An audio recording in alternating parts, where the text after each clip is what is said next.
അല്ലാഹു മനുഷ്യനെ സൃഷ്ടിക്കാൻ തീരുമാനിച്ചപ്പോൾ മണ്ണ് കൊണ്ടുവരാൻ ജിബ്രീൽ അലൈഹിസ്സലാമിനോട് കൽപ്പിച്ചു. ജിബ്രീൽ മണ്ണെടുക്കാൻ ഒരുങ്ങിയപ്പോൾ ഭൂമി പറഞ്ഞു, അല്ലാഹുവിനോട് ഏറ്റവും അടുപ്പമുള്ള മലക്കേ, ഈ മണ്ണ് എന്തിനാണെന്ന് പറഞ്ഞു തരണം. ജിബ്രീൽ അലൈഹിസ്സലാം മറുപടി പറഞ്ഞു, അല്ലാഹു ഭൂമിയിലെ മണ്ണുകൊണ്ടാണ് മനുഷ്യനെ സൃഷ്ടിക്കാൻ പോകുന്നത്. ആ മനുഷ്യൻ ഭൂലോകത്ത് അവന്റെ ഖലീഫയാകും. എന്നാൽ ഭൂമി വളരെ വിനയത്തോടെ അപേക്ഷിച്ചു, ജിബ്രീലേ, എന്നിൽ നിന്ന് ഒരുപാട് മനുഷ്യരെ സൃഷ്ടിക്കുന്നത് എനിക്കിഷ്ടമല്ല. എന്നിൽ നിന്ന് മടങ്ങുകയാണെങ്കിൽ അല്ലാഹുവിന്റെ പേരിൽ ഞാൻ അപേക്ഷിക്കുന്നു. ഇത് കേട്ട് ജിബ്രീൽ മടങ്ങുകയും ഇങ്ങനെ ബോധിപ്പിച്ചു, രക്ഷിതാവേ, മണ്ണെടുക്കാൻ ഭൂമിക്കിഷ്ടപ്പെട്ടില്ല.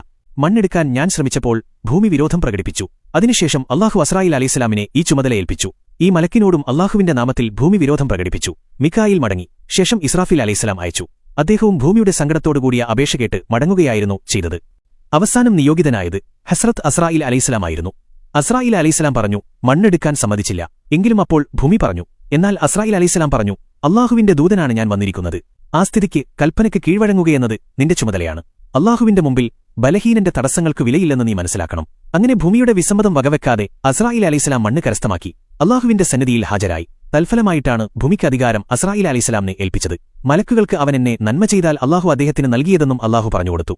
ഭാരം ചുമക്കുന്നതിന് നിയോഗിതനായത് അല്ലാഹുവായിരുന്നു. അതിനെ അല്ലാഹുവിനോട് ചോദിച്ചു. അല്ലാഹു അതിന് മറുപടി നൽകി, ഭൂമിയുടെ മരണം എനിക്കറിയാം. മരണം ഓരോ ജീവികൾക്കും ഉണ്ടാവും. അല്ലാഹുവിന്റെ ഉത്തരം, എല്ലാ ജീവികൾക്കും ഞാൻ മരണത്തെ നൽകും. ചിലരെ വെയിലത്തും ചിലരെ തീയത്തും മറ്റു ചിലരെ വെള്ളത്തിലും മരിക്കണം.